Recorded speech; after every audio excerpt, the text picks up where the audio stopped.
Assalamualaikum warahmatullahi wabarakatuh. Perkenalkan saya Intan Nurmadana dengan NIM AIR 059 akan mempresentasikan terkait dengan strategi konsumsi pangan praktikum analisis asupan gizi menggunakan metode Weight Food Record.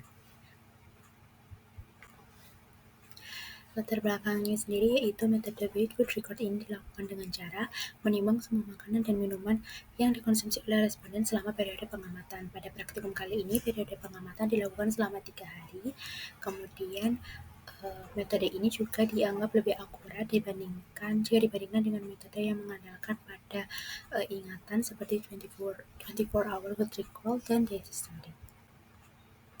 Rumusan masalahnya yaitu bagaimana gambaran analisis asupan energi dan zat gizi makro mahasiswa berdasarkan konsumsi pangan menggunakan metode Weight Food Record serta analisisnya dengan klasifikasi WNPG dan juga Goldberg Cut-Off. Selain itu juga bagaimana gambaran zat gizi mikro mahasiswa dan konsumsi gula berdasarkan dengan metode ini. Selain itu juga bagaimana ketetapan metode Weight Food Record ini menggambarkan variasi asupan gizi mahasiswa. Berikut merupakan tujuan dari laporan ini. Berikut adalah data responden, terdiri dari biodata responden merupakan dengan nama RA, berusia 20 tahun, berjenis kelamin perempuan, dan hari tanggal pengamatan ini sudah dilakukan selama 3 hari pada Selasa 14 Oktober, Kamis 16 Oktober, dan Sabtu 18 Oktober. Berikut merupakan form perhitungan kandungan gizi dari salah satu hari pengamatan. Berikut merupakan perhitungan untuk asupan zat gizi yang berupa rata-rata dari konsumsi responden.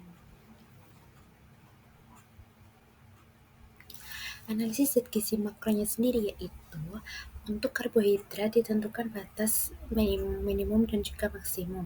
Karbohidrat memiliki batas minimum 50% serta maksimum 60% berdasarkan kebutuhan dalam sehari dengan cut-off AKG dengan rentang umur 19 hingga 29 tahun.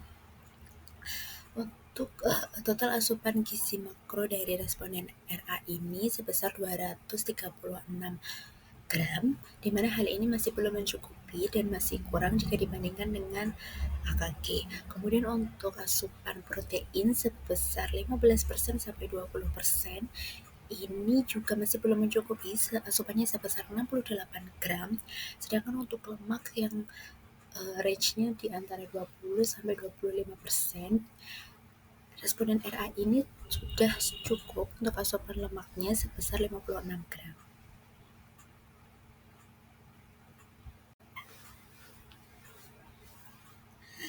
Selanjutnya yaitu analisis zat gizi mikro dan juga gula. Untuk konsumsi dari responden RA, asupan zat gizinya itu masih kurang sebesar 11 mg dengan persentase pemenuhan sebesar 61 gram. Hal itu juga terjadi pada asupan kalsium dan zinc yang masih belum mencukupi, sedangkan asupan natrium ini lebih sebesar 106%, vitamin A sebesar 190%, sedangkan vitamin C dan gula ini masih kurang.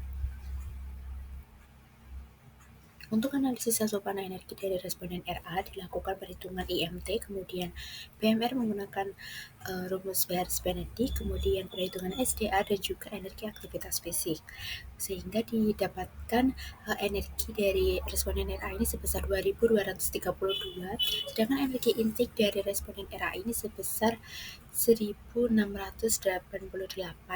didapatkan persentase WNPG sebesar 76% dengan kategori defisit sedang.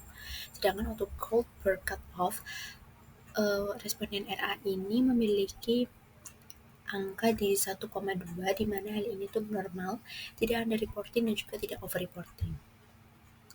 Berikut merupakan analisis asupan kelompok beserta rata-rata dari asupan kelompok. Untuk analisis zat gizi makro dan mikro dari kelompok ini, untuk kebutuhan energi dari kelompok berada pada kategori defisit berat menurut klasifikasi WNPG sebesar 64%. Kemudian untuk asupan karbohidrat sebesar 170,9 gram, di mana hal ini masih belum memenuhi. Begitupun juga pada asupan protein sebesar 66,3 66,1 gram, sedangkan untuk asupan lemak sebesar 52,7 gram ini sudah cukup. Untuk asupan zat gizi, kalsium ini juga masih belum mencukupi untuk kelompok. Sedangkan untuk zinc dan juga vitamin A ini persentase pemenuhannya ini melebihi dari 100%. Sedangkan untuk natrium, vitamin C dan gula ini masih belum memenuhi dari asupan kelompok. Sedang kendala yang dialaminya itu dalam praktikum kali ini yaitu responden itu harus menimbang dan mencatat setiap jenis makanan yang dikonsumsi. Hal ini tentu akan memberatkan dari responden sehingga membebani responden itu sendiri. Kemudian metode ini juga mengharuskan responden memiliki alat timbangan yang akurat serta harus dibawa kemanapun responden pergi ketika ingin mengonsumsi sesuatu. Selain itu juga kesulitan untuk menimbang ketika makan di luar atau membeli makanan yang sudah dikemas seperti itu. Kesimpulannya yaitu asupan energi responden RA memenuhi persentase 78%, di mana interpretasinya defisit sedang, sedangkan asupan energi berdasarkan Goldberg cutoff ini hasilnya normal. Asupan zat gizi makro dan berupa protein dan karbohidrat ini masih belum memenuhi, sedangkan lemak telah memenuhi. Kemudian untuk asupan energi kelompok ini sebesar 61% dengan kategori defisit berat, dan asupan zat gizi makro seperti energi, protein, lemak, karbohidrat ini masih belum memenuhi. Sekian yang dapat saya sampaikan, kurang lebihnya saya mohon maaf. Wassalamualaikum warahmatullahi wabarakatuh.